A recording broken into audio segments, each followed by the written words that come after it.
This is the new Toyota Camry, and it's a little bit like the Spice Girls. Hi, I'm Jerry Halliwell, zigga zigga ah. Let me explain. You see, the Spice Girls haven't been around in the UK for 15 years, and neither has the Camry, but they're both making a comeback, and they've got better with age. Look, there's the old Camry, looks pretty ugly. This new one's good looking. There's the Spice Girls back in the day. I think they're all better looking now, apart from maybe Jerry. So this is the kind of car you're probably considering if you're looking at something like a Volkswagen Passat or Vauxhall Insignia. Let's start this review by talking about the Camry's design. Now, I'm really liking the look of the latest Toyotas, and this is no exception. It's got nice wide hips, cool looking rear end. I'm loving this brown metallic paint. It's super cool, as is the way the rear lights just bend around the side of the cars. Now, this is the XL version, so it comes on 18-inch alloy wheels. The entry-level design comes on 17, but they don't look that bad either. In fact, here's a quick clip of that car there. Now at the front, it's very distinctive, very Toyota-y, and it works really well. This XL also gets some LED upgrades in terms of LED fog lights and indicators, which I'll just show you now. Look, there they are, snazzy, eh? Not really worth upgrading for, though, I wouldn't say.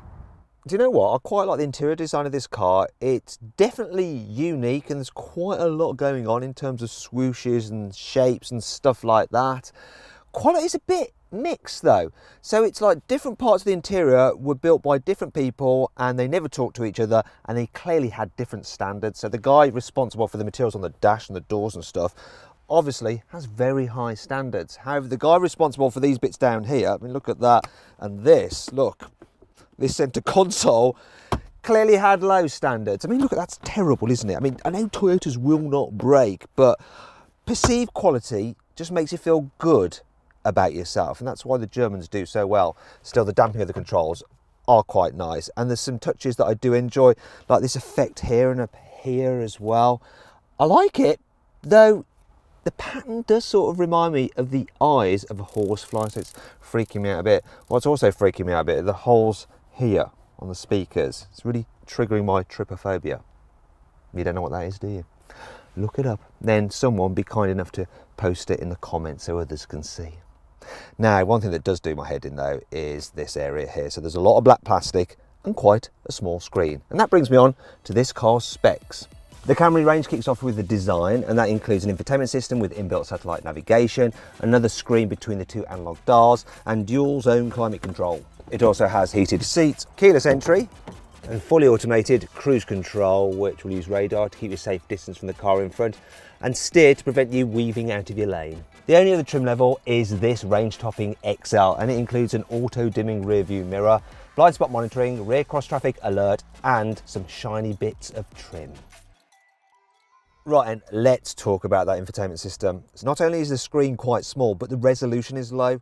At least it's colourful though, eh? Also, the menus are quite well laid out, and there's huge physical shortcut buttons that are dead easy to hit while driving. You do have some voice commands as well, but they're really quite limited. Also, the sat-nav is only okay, and inputting a destination is quite fiddly. The screen is quite laggy on the map as well, which is annoying. What's also annoying is that digital driver's display is pretty useless. It doesn't really show that much information, really, just a bit of trip stuff and general power flow. Yeah, I think overall the infotainment system you get on a Vauxhall Insignia is superior. So let's carry on with the interior of this and the ergonomics. So I like the fact you have electric operation for the steering wheel, and there's plenty of adjustment in the driver's seat as well. It doesn't matter if you're big or small, you'll be able to get comfy, and these seats are super comfy. I actually love Toyota seats, very, very nice. Also, sometimes Toyotas can have a weird layout of buttons, so they're just in random places. This is much better. Things are in a sensible position, so dead easy to figure out where they are, and because you've got physical buttons, it may make it look a little bit like it's from the 90s, but it's dead easy to just operate stuff while you're driving rather than having to do everything through a touchscreen like you do in an Audi. Now, in terms of practicality, it's actually pretty good. So look at this, door bins. They don't look that big, but that's a litre bottle, and you can fit that in there, no problem at all. You've got some cup holders here, which can cope with various sizes of coffee cups like that, so you won't end up knocking the lid off smaller ones. Love this feature. You have a wireless charging pad there, and you can slide it backwards out the way, so your phone doesn't distract you, and you get an extra bit of storage down there as well. I think that's a brilliant idea, and then there's some charging points there as well. Look, there's your 12 volt. Under here, you've got some more room, and the glove box, that's a decent size as well. The Camry is really practical here in the back seat. So as you can see, I've got plenty of room. This rear seat is super comfy. It's nicely reclined, although you can actually recline it further, but you don't need to. The seat base is long, so you get lots of under thigh support. Loads of knee room. I mean, look at that. There's tons of it. Wish I could just slide my feet a little bit further under the seat in front, but it's not too bad.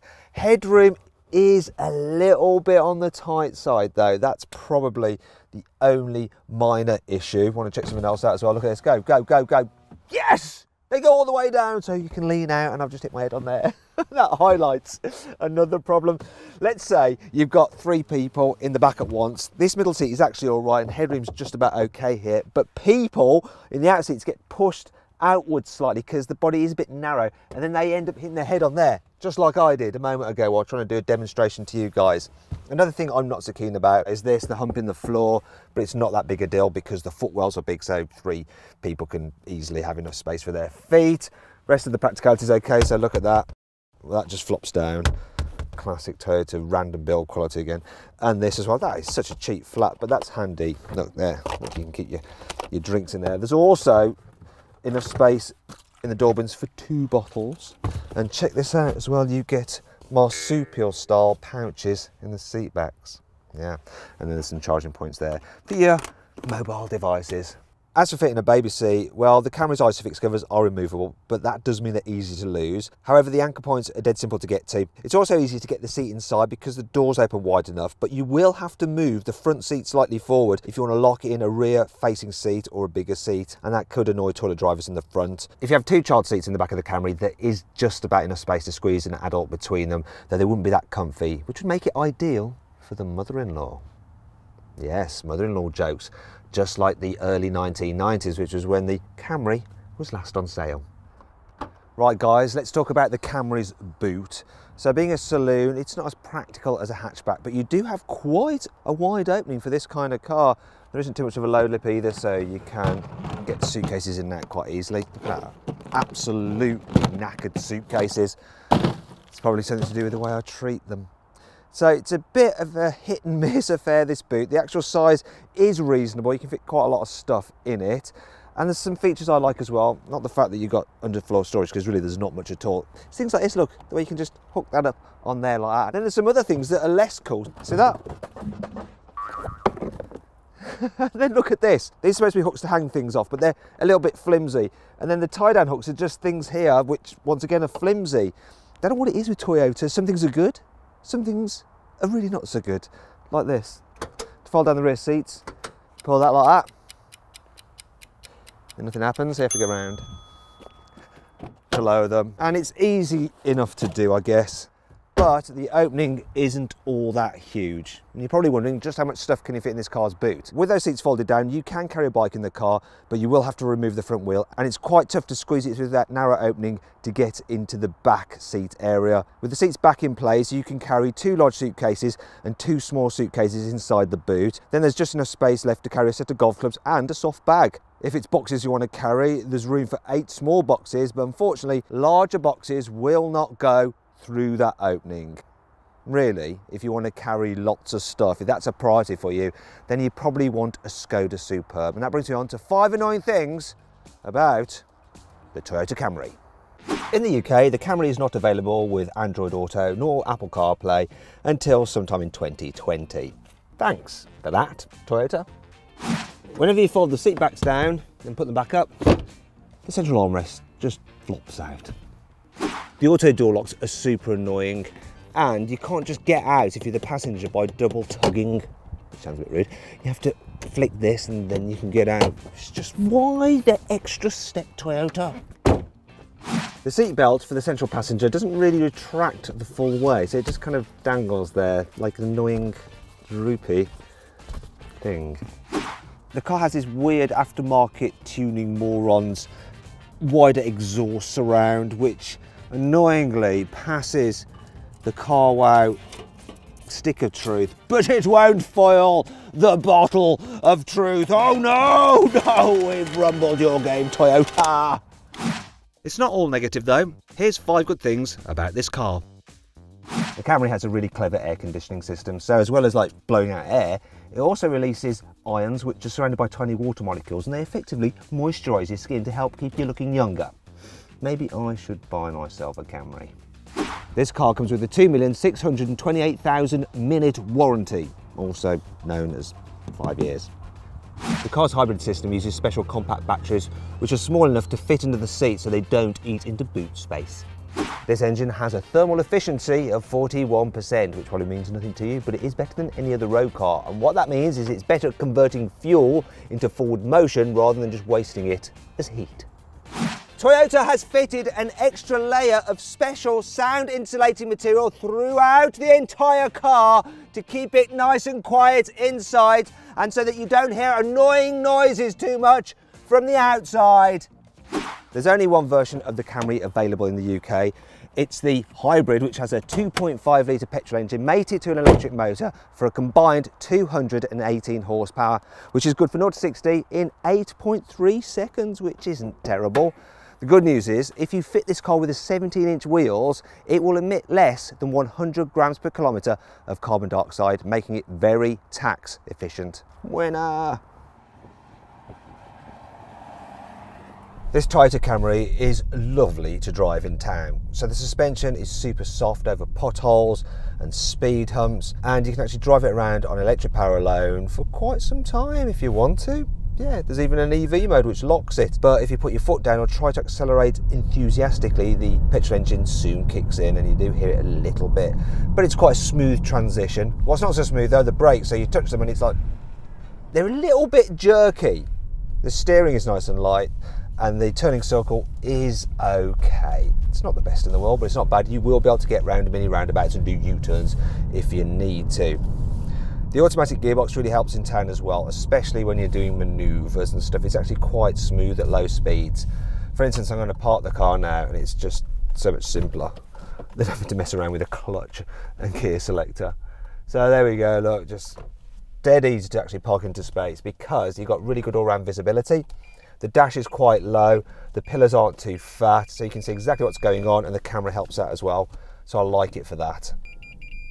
All done and dusted. The only problem is that I wish that wing mirror would decrease slightly so you could see where you are in relation to the curb so you don't scratch your alloys. Anyway, that's enough of that. Let's go drive it somewhere else. The Camry is a pretty good car for long distance journeys because on the motorway it's reasonably quiet. Well, it is until you put your foot down, then you get that droning noise from the engine because of the way the CVT gearbox keeps the revs at a constant rate. However, the acceleration is pretty decent. That was 50 to 70 and it's pretty quick to do that.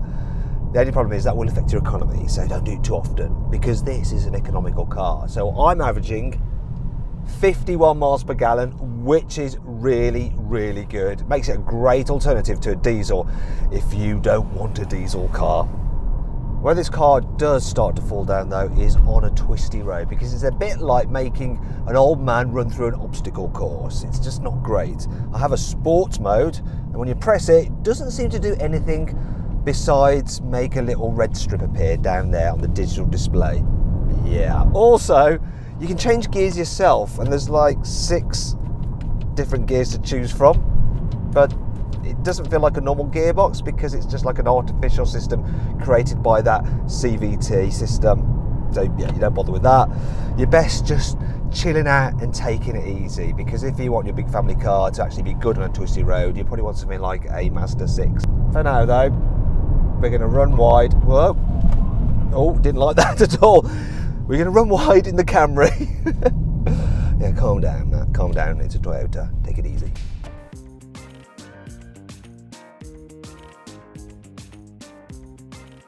So then, what's my final verdict on the new Toyota Camry? Should you avoid it? Should you consider it? Should you shortlist it? Or should you just go right ahead and buy it? Well, I think if you want a practical family car that's very economical, yet isn't a diesel and is reliable, you should go ahead and buy it. But if you don't really, and you just want a car that's big and practical and useful and decent to drive, you should probably just consider it, because while it is good, there are plenty of other alternatives which are better value for money.